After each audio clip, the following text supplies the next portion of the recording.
Hello दोस्तों, जैसा कि आप सभी जानते हैं कि एक टॉपिक है इलेक्शन से जुड़ा हुआ जो आपने बहुत सुना होगा। वो है आपने एंटी डिफेक्शन। अगर हम इसे हिंदी में देखें तो कुछ टाइम पहले इसको ऐसे यूज किया जाता था कि आया राम गया राम। बेसिकली क्या था कि जो 70s और 80s में जो पॉलिटी थी या जो आपकी राजनीति थी, उसमें स्टेबिलिटी नहीं थी।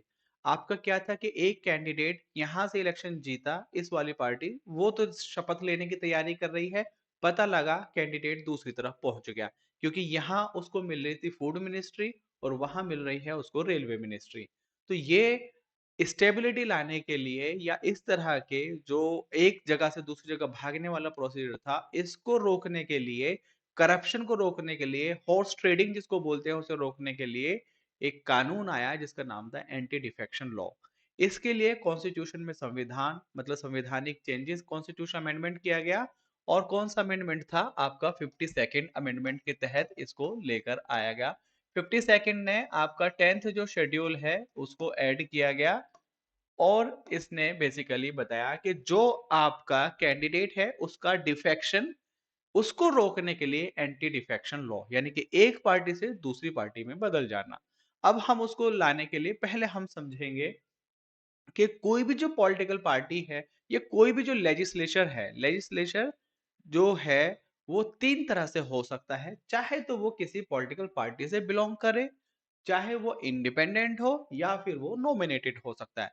अभी देखिए, कोई भी अगर मेंबर है किसी भी हाउस का, चाहे तो आपका पार्लियामेंट का हो, लोकसभा, चाहे आपका स्टेट लेजिस्लेटिव असेंबली का, या तो वो किसी पॉलिटिकल पार्टी के थ्रू पहुंचा होगा वहां पर, या फिर वो उसको नॉमिनेट किया गया होगा, या फिर वो इंडिपेंडेंट अपने अकेले के दम पे इलेक्शन लड़कर गया होगा। तो यही तीन तरीके से वहां पर पहुंच सकता है। अब यहाँ पर क्या है कि अगर कोई कैंडिडेट पॉलिटिकल पार्टी से बिलोंग करता है और उसने अपने आप को वॉलेंटरली रिजाइन करा दिया, क्या कर दिया? वॉलेंटरली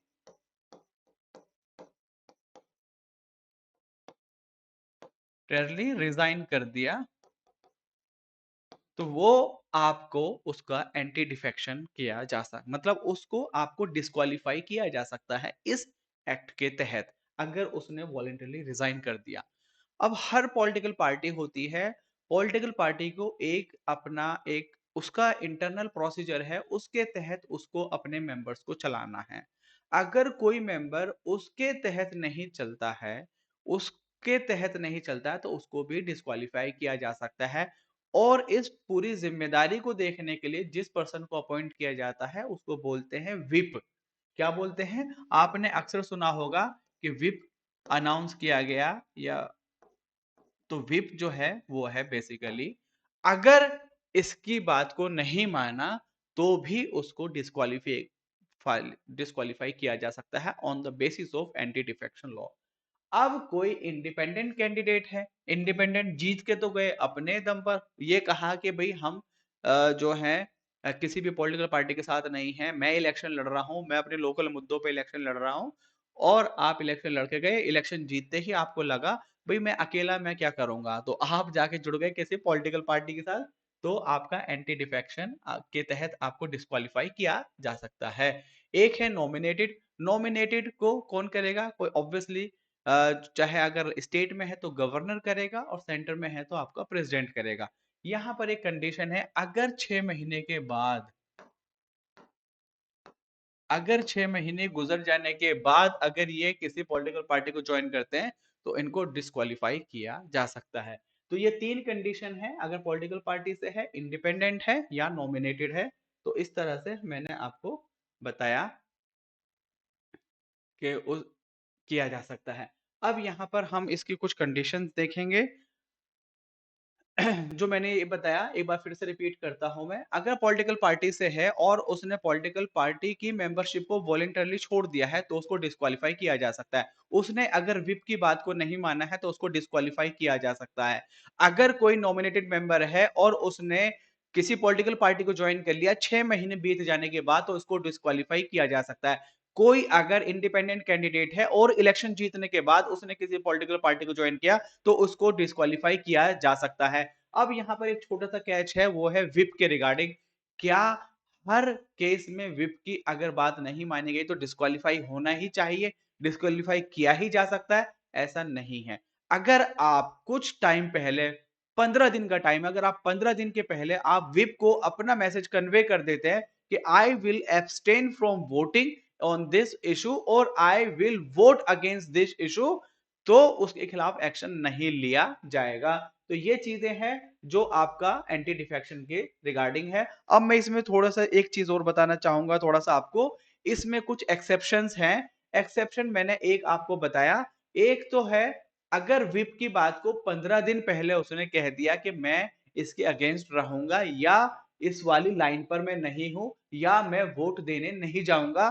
फॉर एग्जाम्पल, जैसे कि गवर्नमेंट है, कोई इंपॉर्टेंट इशू है और उस पर गवर्नमेंट चाहती है कि इस पर वोट हो, या कोई अपोजिशन है, अपोजिशन चाहती है कि हमें गवर्नमेंट के अगेंस्ट ही वोट करना है, लेकिन अपोजिशन का कोई मेंबर उसे लगे कि नहीं, जो गवर्नमेंट कर रही है वो सही कर रही है, मैं गवर्नमेंट के साथ हूं, तो वो गवर्नमेंट के साथ वोट कर दे, तो उसको एंटी डिफेक्शन के तहत उसे डिस्क्वालीफाई किया जा सकता है। लेकिन अगर उसने पहले ही अपनी बात को कन्वे कर दिया है, विप को कन्विंस कर लिया है, तो वो कर सकता है और एंटी डिफेक्शन से वो बच जाएगा। अब इसमें एक चीज क्या है, जो आपका जो इंपॉर्टेंट चीज है एक्सेप्शन, एक तो विप की बात को बता दिया, दूसरा क्या है ना, स्पीकर जो है, स्पीकर, अगर वो, मतलब जैसे ही वो स्पीकर, कोई एमपी है और वो स्पीकर बना, अब वो इंश्योर करता है कि भाई जो भी ऑफिस है वो नॉन पार्टीशन रहे, यानी कि बायसनेस ना रहे। इसलिए मैं चाहता हूं कि मैं सबको एक निगाह से देखो, इसलिए मैं पॉलिटिकल पार्टी की अपनी मेंबरशिप छोड़ता हूं। अगर वो ऐसा करता है तो वो एंटी डिफेक्शन के दायरे से बाहर रहेगा। तो स्पीकर कर सकता है आपका, और फिर आपका विप की बात वाला मैंने आपको बताया, वो कर सकता है।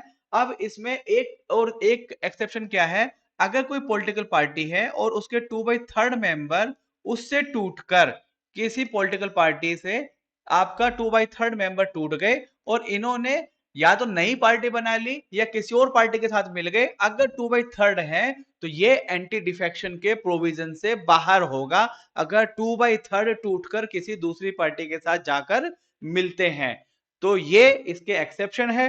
अब एक चीज जो है मैं आपको बताऊं, अगर किसी को जो एक पॉइंट है जो और मैं बताना चाह रहा हूं, अगर किसी का डिस्क्वालिफिकेशन है, डिस्क्वालिफिकेशन है on the basis of defection, anti defection, जो डिफेक्शन के बेस पर है डिस्क्वालिफिकेशन, तो इसमें जो प्रिसाइडिंग ऑफिसर है, presiding officer of the house, चाहे वो आपका लोकसभा का हो, चाहे राज्यसभा का हो, स्टेट लेजिस्लेटिव असेंबली हो, तो उसकी बात फाइनल होती है। पहले उसका जुडिशियल रिव्यू नहीं था, लेकिन 1992 में एक सुप्रीम कोर्ट ने एक केस में जजमेंट दिया, जुहुतो होलिहन केस में, किहुतो होलोहन वर्सेस जिलुचु केस में सुप्रीम कोर्ट ने जजमेंट दिया, और अब ये जुडिशियल रिव्यू के परव्यू में आता है। तो ये था बेसिकली आपका एंटी डिफेक्शन का। अब इसमें एक चीज क्या है,